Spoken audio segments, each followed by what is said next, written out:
Glanton. I think this is going to be a good fight. It's not ideal, of course.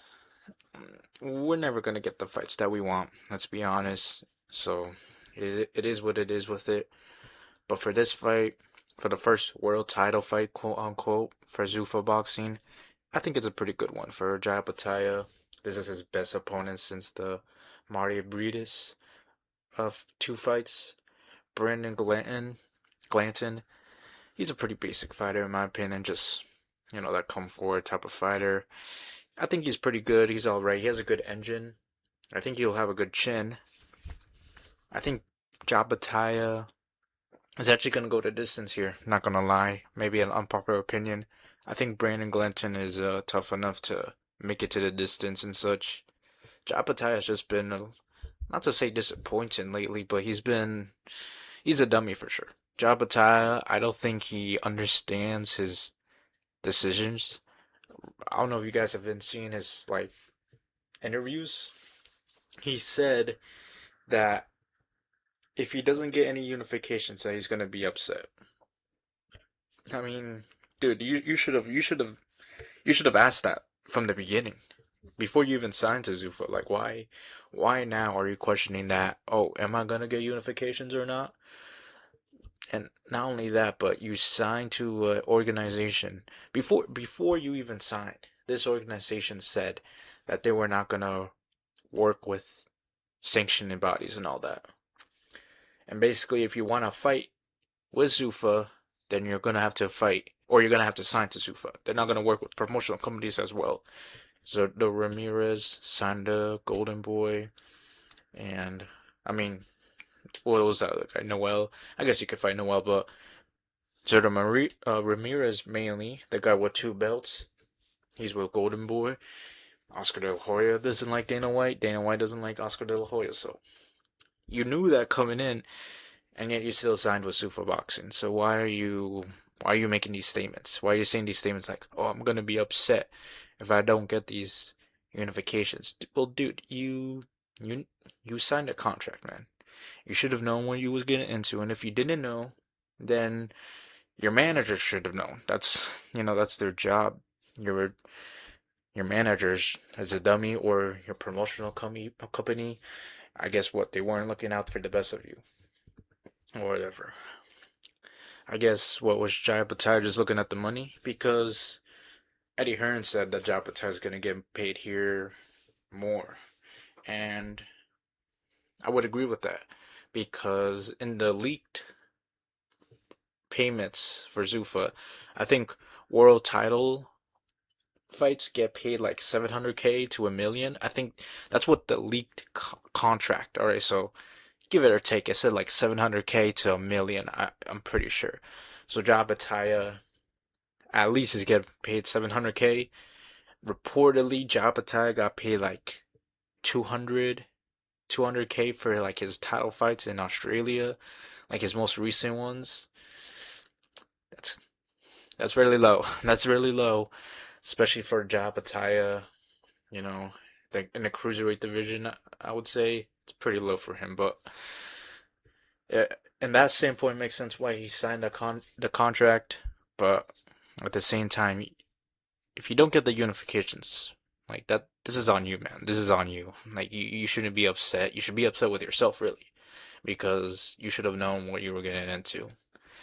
Um, Especially for this one, Brandon Glanson, he is ranked number 15 in the IBF, but who knows if they're gonna show the IBF? Are they gonna advertise the IBF title? Is when Jabataya, if he wins, or if Brandon Glanton wins, are they gonna give him the IBF title? Are they gonna show it on the progress? I guess we're gonna wait and see next week with it. But as far as I know, from reports, the IBF title will be considered on the line. If Jai Opetaia loses, he's gonna lose the title. If he wins, I guess he'll keep the title and such. I'm sure they'll show the ring title because the ring title they like to jerk that off these days. I'm gonna. By this time this video comes up, I already made a video about the ring title, how corrupt it is, just like any other title. Especially these days, though, man. Oh man. But this fight, it's a good fight. Good fight for now for Opetaia. Let's see how it goes. The co-main though, the co-main. I'm probably more excited for the co-main than the main event. We got Magic Man, Ricardo Salas versus Jesus Saracho. Come on, man. This is a good fight right here. Ricardo Salas. I've known some friends here that called Salas the dark horse, the quote unquote dark horse of the welterweight division. And I say it too, but I say it in like a kind of a jokingly manner. But for real, Ricardo Salas is not someone to be played with. And this guy is a hard puncher, man. He's a hard puncher. I think his most notable win was against Roman Villa. But even before that, he had a really good fight with Rubian Aguilar. Rubian Aguilar. But I'm recording this video before his Pro Box fight. He's actually going to fight on Pro Box on. I'm recording this video on Thursday, which will be tomorrow. But I'm going to upload this after that fight happens. So, you know, we'll see if Aguilar wins that. I'm actually picking his opponent, Luis Lopez, to win. I'm going to make a Pro Box video as well. So, I'm just noting that I'm making this video before Aguilar fights. Excuse me. So we'll just see. We'll see then. But yeah, Ricardo Salas has fought Aguilar, a young, hungry Mexican fighter. He got dropped twice in the second round, but then dropped Aguilar in the fifth. So, but even with that, Salas, speaking of that, has been dropped a couple times and early. I'm looking at his box rec against a guy against Julio Luna Avila. This is one of his losses. He got dropped in the fourth. Let me see another one. In another of his losses against Abraham Ramirez, he was down in the second. And I'm just going through. Let me see if this got dropped any other way. Not seeing any here, but also in his fight against Jesus Sanchez, he got dropped twice. Once in the I think it was like the 7th and 8th, he got dropped. So Ricardo Salas, is he chinny? Because he's been, again, I mentioned all those. He's been dropped quite a bit, and some of them are early, but he's never been knocked out. He's never been knocked out. I would say the thing about Salas is he's a small welterweight. 5'6", you know, that I'm gonna expose myself here, but that's about my size. I think I'm a bit taller. But he's a small guy. He's most likely gonna fight against these bigger guys. Let me look at Jesus. He's 5'8", so Jesus is gonna be the taller guy, most likely the bigger guy come fight night. So Ricardo Salas, he's always gonna be in what's the word, in disadvantage in these fights, just because he's the smaller guy. You know, when he fought Roman Villa, of course Roman Villa was the bigger guy. You know, I think Kent Cruz is other notable win. Kent Cruz was is listed bigger than him, at least height wise. But yeah, Roman Villa was his breakout fight. He knocked out. I think he was like Roman Villa was like what, minus 2,000. Maybe not nothing like that, but something big like that. And Salas knocked him out in the third round. I remember watching that. That was really good. It's surprising stoppage. He didn't beat Kent Cruz, and like I said before, Jesus Sanchez. For some reason, BoxRec actually doesn't have his latest fight. They say this fight with Sanchez happened in August, and that's all they list. But Ricardo Salas actually had a tune-up fight in January. I forgot the guy's name. It was just a tune-up. It was just like a bin man, you know. He knocked him out, I think, in the third round. You know, it was a tune-up, but again, like, for some reason, BoxRec doesn't have it listed here, so kind of missed information. I don't know what's up with BoxRec there, but anyways, Salas has been active. He has been active. As for Jesus, he's a guy I'm not really familiar with. I'm gonna catch his highlights with Peter Dobson, because that's the guy I noticed the most over here. So I'll look for highlights for that fight.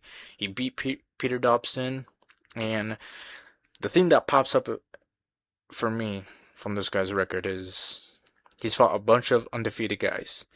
He lost to two. Well, he lost to one undefeated guy, and he lost to another guy that was 18-1-1. But three in a row, he fought a 10-0, 12-0, 12-0 guy.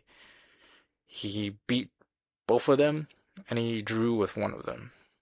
So this guy, he's young at 24 years old. Ricardo Salas is 27 years old. So you got two young Mexicans as well. I need to add that as well. This is gonna be a good fight, man. I'm pulling for Ricardo Salas. I've enjoyed him. Um, I hope he can win this because I would love to see him get more shine. He's a really good fighter, exciting fighter. So I'm putting for Salas to win. If you're into numbers, by the way, his record is a what will you say, angel number or something? He has 22 wins, 2 losses, and 2 draws. 2-2, 2-2. I don't know, just if you're into that type of stuff, that's Ricardo Salas' record right now. But yeah, that's a good fight. That's a really good fight. And as for this featherweight bout between Adam Palma versus Pablo Rubio Jr., I don't know who those two guys are, and that what makes it fun. If I don't know who the guys are,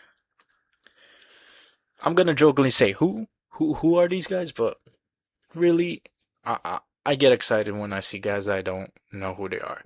For the last event, the third ZUFFA show, I didn't know who, besides the main event with F.A. Jogba and Charles Martin, I didn't know who any of the guys were. But then I watched him, and I was pleasantly surprised and impressed with a lot of those guys. And I think that's gonna happen again here with these guys.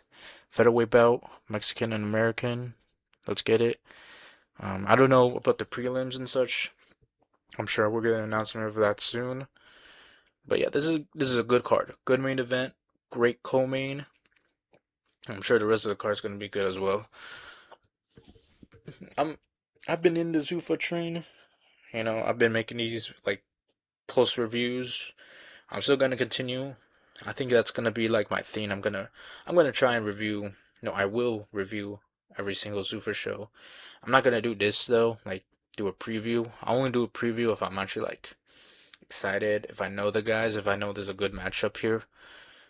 For example, Ricardo Salas versus Jesus Saracho. I know that's gonna be a banger. That's why this video is being made. But I won't be making these all the time. Post-fight reviews of the event, I definitely will. So, this is next week. Let's see how it goes.